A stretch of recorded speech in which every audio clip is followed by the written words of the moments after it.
pessoal do oitavo ano, então, nessa aula de arte de hoje, a gente vai entender um pouco como se configura um movimento que para a arte a gente chama de movimento armorial. Esse movimento é extremamente importante para a gente fazer uma conexão entre os movimentos europeus que a gente está citando de origem europeia, como por exemplo o movimento realista, o movimento surrealista, que teve ambos origem na Europa, e a gente vem aqui com um movimento que faz uma conexão dessa arte erudita, ou seja, essa arte que tem características típicas de uma classe que tem um conhecimento elevado, médio ou básico em arte, do que um movimento de cultura popular. O movimento armorial é esse movimento erudito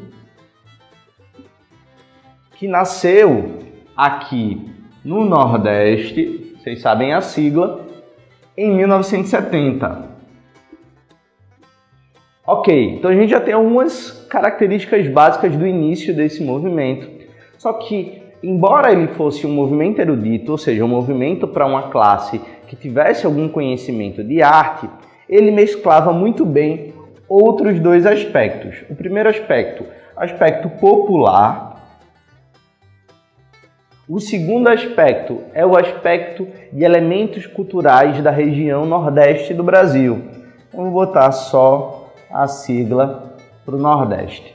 Então eu tenho aqui a nossa sequência de movimento erudito, popular, que diz respeito a elementos da cultura da nossa região brasileira. Além de tudo isso, vocês vão acabar associando um pouco a lógica desse movimento a outros movimentos menores que foram se costurando através desse movimento maior. E isso a gente caracteriza a partir de um movimento de arte coletiva, como a gente já mencionou no vídeo anterior. Quem não lembra, corre lá no vídeo anterior que vocês vão ficar cientes do que eu estou falando.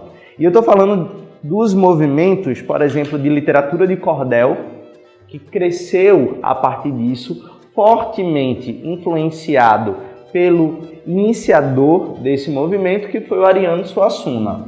Então, a gente tem aqui o Ariano como aquele que dá origem ao movimento e que recebe o nome de pai do movimento armorial aqui no nosso Nordeste, ok? Além da literatura de cordel, a gente tem a viola como instrumento primordial junto com a rabeca dentro da característica musical do movimento armorial. A literatura de cordel entra aí como a parte literária e a gente tem a estilogravura como das características visuais dentro desse movimento. E da dança, a gente tem uma dança chamada Cavalo Marinho. E é sobre exatamente essa dança que eu quero que vocês prestem bastante atenção. Cavalo Marinho.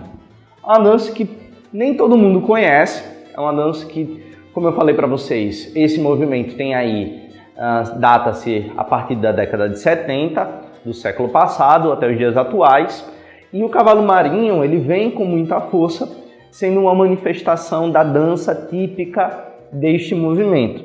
Eu quero que vocês pesquisem sobre essa dança, não sobre o movimento, que eu já estou falando para vocês, mas pesquisem sobre essa dança e também caracterizem o que elas trazem, o que ela traz de elementos típicos desse movimento que eu já acabei de mencionar. Ou seja, o que essa dança traz de retrato e elementos da cultura do Nordeste. É isso que eu quero que vocês façam. Anotem isso, que a gente vai comentar ao longo das nossas aulas ao vivo online, tá certo? Então, além dessa pesquisa sobre Cavalo Marinho, eu também escolhi aqui para vocês selecionar um dos outros movimentos, que pode ser a literatura de cordel, a viola, a história da viola ou da rabeca, ou a estilogravura, como uma pesquisa secundária. Então a gente tem aí a pesquisa primária e obrigatória, todo mundo vai pesquisar sobre o Cavalo Marinho, que eu quero comentar isso com vocês. Depois, vocês vão selecionar um desses que eu acabei de mencionar e também fazer uma pesquisa. Não precisa se estender muito, a gente vai comentar brevemente sobre isso. Então, características, como essas manifestações artísticas são influenciadas pela cultura e pelo homem do Nordeste, e a gente vai comentar sobre isso, tá certo? No mais, é isso. Espero que vocês tenham entendido e a gente se encontra na próxima aula. Até mais!